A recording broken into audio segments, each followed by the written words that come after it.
But Havlicek steals it. Havlicek stole the ball. Down goes Frazier. Down goes Frazier. Down goes Frazier.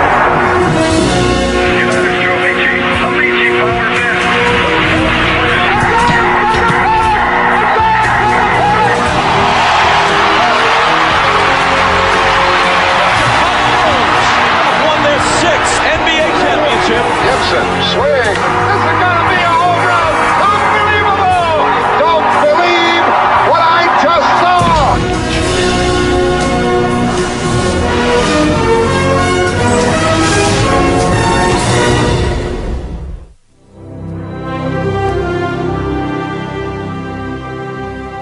Hello, I'm Chris Fowler for Sports Century. For 8 seasons, he patrolled the NBA forecourt like a top cop. Blessed with the power and speed of a running back, Alonzo Mourning used his natural gifts to the max in every game, on every play. On defense, the 6'10 center flashed through the paint to punish a penetrator and swept the boards like an avenging angel. With the ball, he was tough to stop, averaging 21 points a game. Then, in October of 2000, the 5-time All-Star was attacked from within by a deadly enemy that would challenge the deepest levels of his strength and resolve.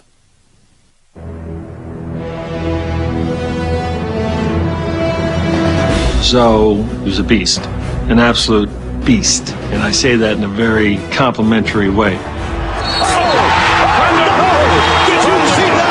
Pat Riley's favorite expression of a guy like Zo is calling him a warrior. Guys who will give it their all, 100% on the court for that W. They don't care about stats, they care about victories. And Zo embodied that. Now start out slow, baby. Let's hop right on. He was an absolute effort player who had the biggest heart of any man that I've ever coached. For his size, he's probably the hardest working guy who played that position in the NBA. He was Bill Russell reincarnate. You couldn't drive the middle without Zo either getting the ball or getting a piece of you. And a lot of times he intimidated guys from driving them around the middle because he knows he was going to put them on their butts. Here's a guy that goes all out. He'd probably run his mother over if she had the basketball to get it from her. He was very intense at all times on the court. He'd scream at himself. He'd scream at his other players. He was one of the most intense basketball players I'd ever seen. I asked him, so what do you think if someone who didn't know anything about you watched you in a game, just based on purely on your demeanor, what do you think that person's opinion of you would be as a human being? He says, a madman, an absolute crazy person who you wouldn't want to be around. His competitive nature would not allow a lot of people to like him. He was not there to be liked. And I really don't want to fraternize you after the game because I got to play you again in 3 nights. So this does not lend itself to you being named Mr. Congeniality. He played the villain. He was the guy with the scowl and the attitude. Zo was theatric, and there were always players in the league who thought that those weren't sincere theatrics, that it was a show, that he was trying to get in your head. I remember early in his career he would go like this after a move. You know, those were the kinds of things that were turning people off, in a sense, about Zo the person. He shows it in a way out there on the court where it's negative. And I was telling him, just calm down, calm down. Stop yelling at the ref. Be careful, Zo. Put it aside, Zo.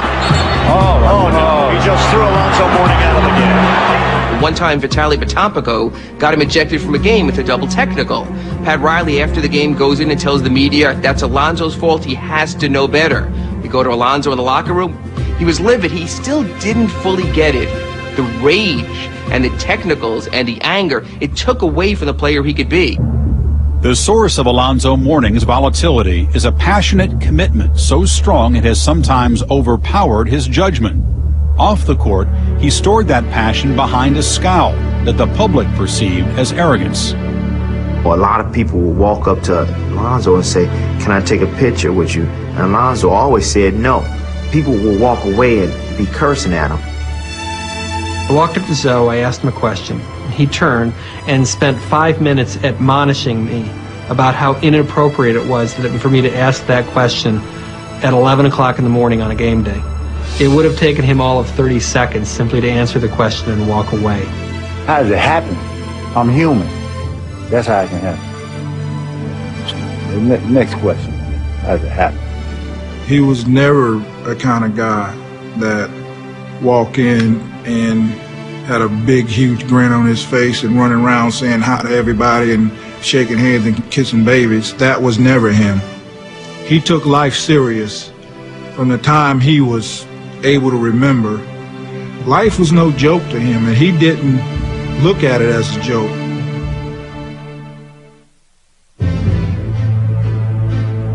There was a very frustrating part of the season where Zoe and I were clashing. Zoe said to me, "I want to talk to you after practice." Fine. And we spent 2 hours talking. He had to tell me about who he was, where he came from, what he was like.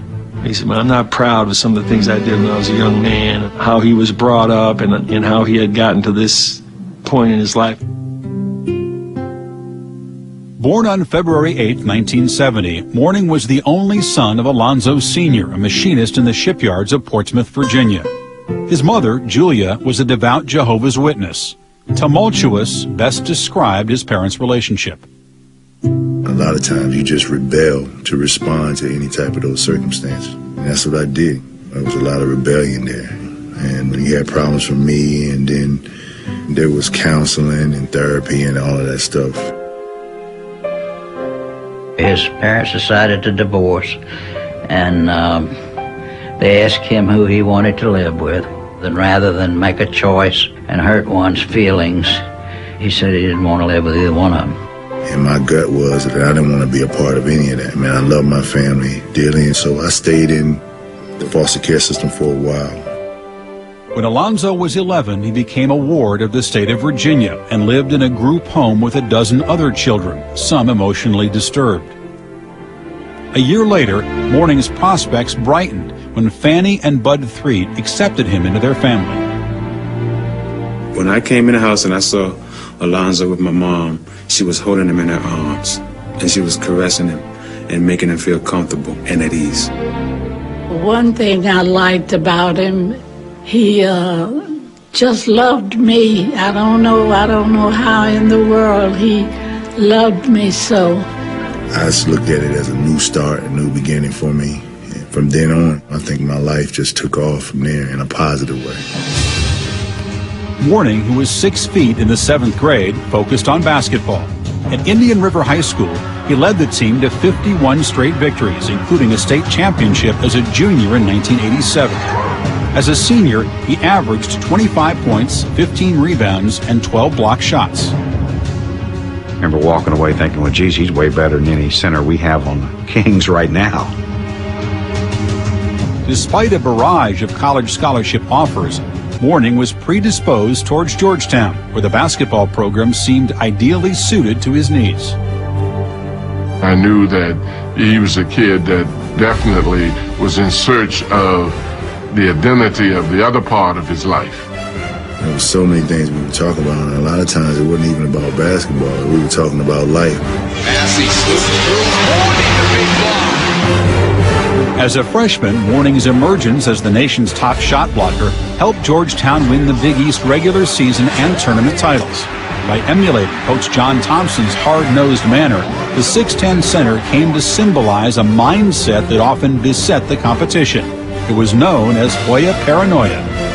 John Thompson somehow instilled this chip right on these guys' massive shoulders, this angry chip. It's us against the world chip. Everything John Thompson wanted him to do, he did to the fullest. I don't want you talking to anybody. Everything we do is intimidating. Alonzo had it down, dog. But even while he followed Thompson's strict code of conduct, Mourning befriended a self-professed Hoyas fanatic named Rayful Edmond. It was a connection that would draw negative attention. All of a sudden, the federal authorities were closing in on Edmond. And Alonzo kept popping up on tapes or photographs. Now he was being labeled an associate of one of the biggest drug kingpins in Washington, D.C. It was guilt by association. I never did anything wrong. I was never involved in any type of unlawful things, but the damage had already been done, and I had to testify. And by me testifying, obviously, I'm petrified. He was like, man, I could go to jail. To protect Mourning, Thompson headed straight to the source. John Thompson went and sought out Rayful Edmonds and told him, look, man, you got to stay away from my kid. He had him come up to the Georgetown gym, and Coach said, look, I don't want you around my players. I understand what you do. That's your business. If you're a true fan of Georgetown, you would respect that. And he did. In November of 1989, Mourning testified at Edmonds' trial, but was not implicated in any illegal activities. Edmond was found guilty of conspiracy and running what authorities said was Washington's largest cocaine ring. He was sentenced to life in prison. Back on the basketball court, Mourning had 2 more solid seasons before blossoming into an All-American as a senior. He led Georgetown to another Big East regular season title while earning the triple distinction of Conference Player of the Year, Defensive Player of the Year, and Tournament MVP. When I graduated, my father, my biological father, he was there at the graduation. He went up to Big John and he told him, thank you for being there for my son. I don't think that you can ever evaluate what a person accomplished at Georgetown until you see what he does with his life.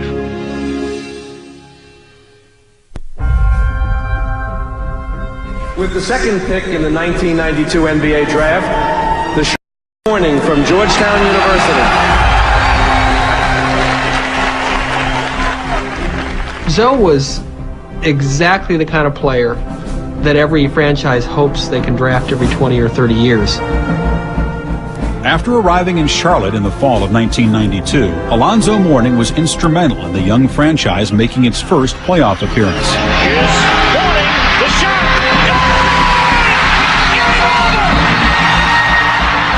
But the Hornets' promise of a strong future would be dashed by divisive forces from within. Larry Johnson had established himself as a very powerful force in the locker room, and then here comes Alonzo, who is also very powerful, and I don't know that those two ever really meshed. Well, it was very easy to gravitate to Larry. I mean, Larry could go in a room and he could light up the whole room. Alonzo, he was much more reserved. There's a battle for the soul of the team, and they came at it from different directions. Maybe it was just inevitable that the way that those two played and the way their personalities were, that it was not going to be what it might have been. In 1993, tensions mounted further when the Hornets awarded Larry Johnson an $84 million 12-year contract. When it was Alonzo's turn to come around for his contract, the negotiations were much harder, were much longer. When negotiations broke down, then relationships broke down, and then it was just irreversible. In 1995, after Mourning turned down the Hornets' final offer of $78 million over 7 years, he was traded to Miami, where his new coach, Pat Riley, welcomed him with an eager heart. Pat Riley was a big man coach. He had played with Wilt Chamberlain. He had coached Kareem. He had coached Patrick Ewing. And now he gets Alonzo Mourning. It was a perfect fit between a coach and a player that seemed to have the same type of attitude, the same type of aggressiveness, the same type of competitiveness. From day one when Zoe arrived, I think everybody felt this is going to work. But he said to Pat Riley, Coach, how many games do you realistically think your team can win on this road trip? And Pat says, we want to win all of them. And then Zoe looked at me and he said, that's why I love the man. And we went out and won all 6 games. 4 on the shot clock. Zoe steps back. Yes! What happened with Riley is that Alonzo's offensive game grew dramatically. Someone who could face the basket and shoot, someone who could score inside with a jump hook. He became a complete player.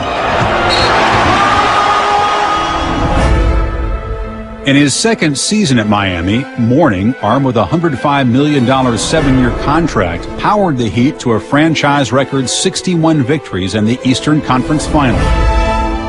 A year later, the Heat met the Knicks in the first round of the 1998 playoffs. In the waning minutes of Game 4, Mourning and his former teammate Larry Johnson decided to settle old differences.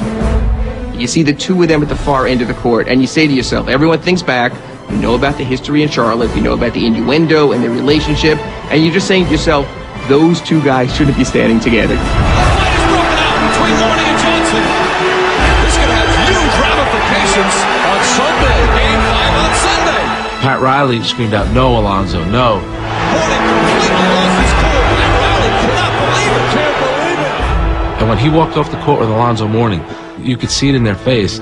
They both knew that Alonzo Mourning had made the biggest mistake of his career.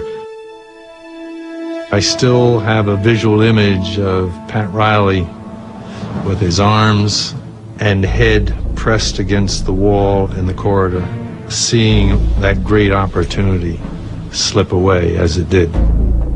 That was the feeling that Alonzo still hasn't found it. You know, he still hasn't reached himself. He hasn't become what he needs to be a player who could be fierce and aggressive, but still under control when they need him to be. With Mourning and Johnson suspended for Game 5, Miami dropped the deciding contest by 17 points. Well, there's an old saying, until you change the way you look at things, those things that you look at will never change. And this made Zoe change. It really did. You could see he felt he let his teammates down and had to focus his energy in a different way. And ever since that day, I could see a change in attitude on the court when it came to any extracurricular stuff. It was the turning point for him.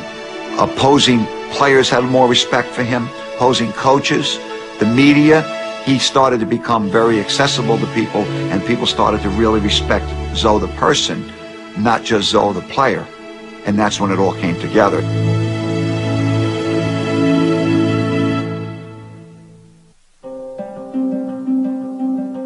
His wife told me that he would tell her, "Honey, I'll be home at noon." And she'd look at the clock because they had somewhere to go.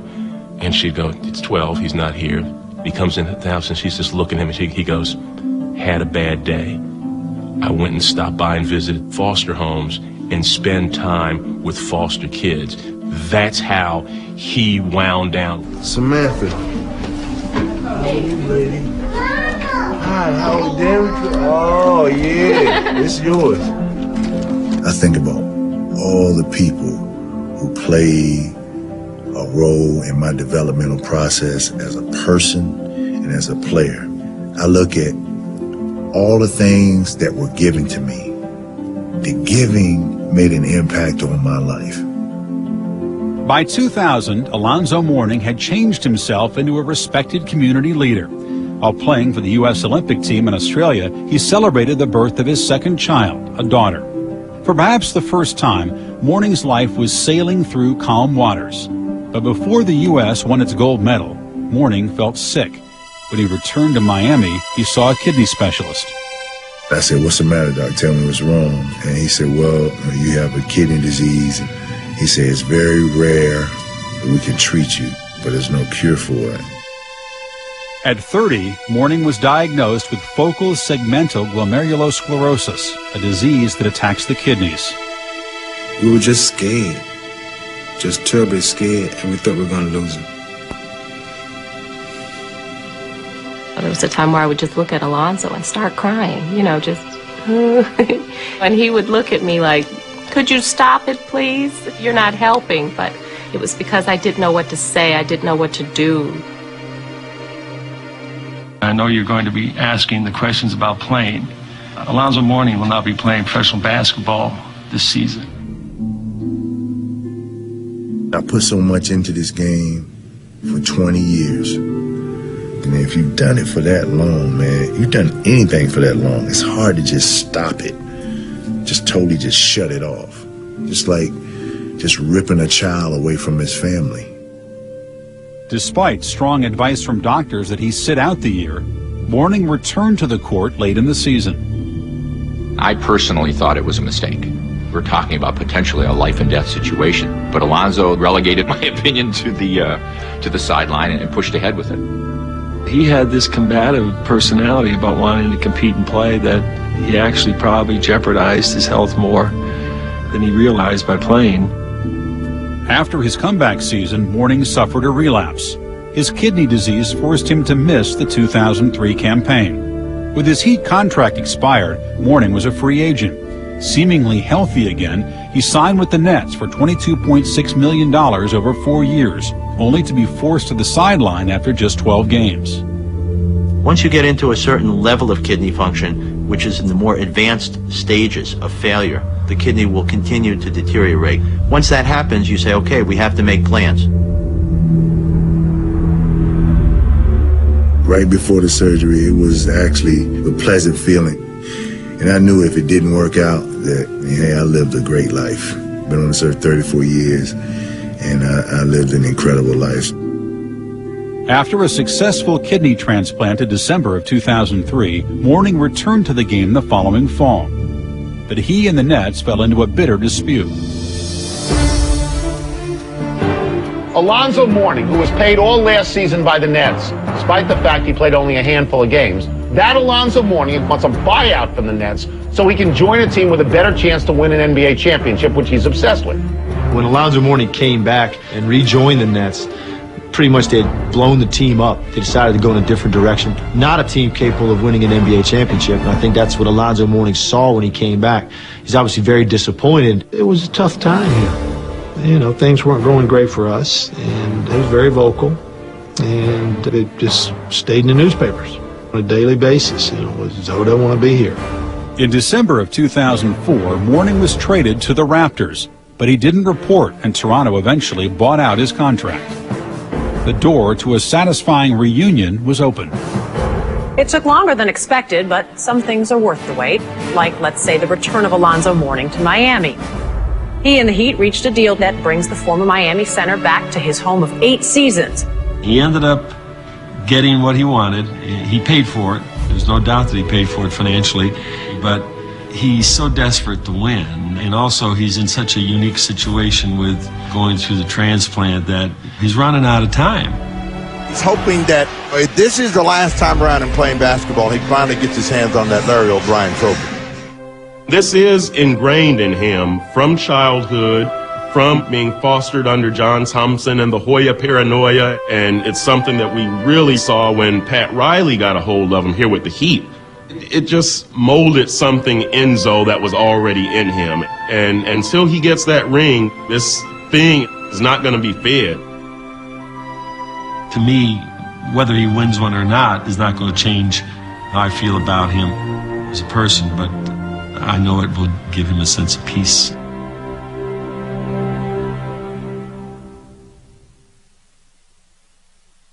During his battle with kidney disease, Alonzo Mourning drew comfort and inspiration from Lance Armstrong's autobiography, which chronicled the cyclist's remarkable recovery from cancer to win his first Tour de France. Lance kept his mind and his heart strong, said Mourning, and eventually his body caught up. Such was the power of will that also lifted Mourning back from the sidelines. For Sports Century, I'm Chris Fowler.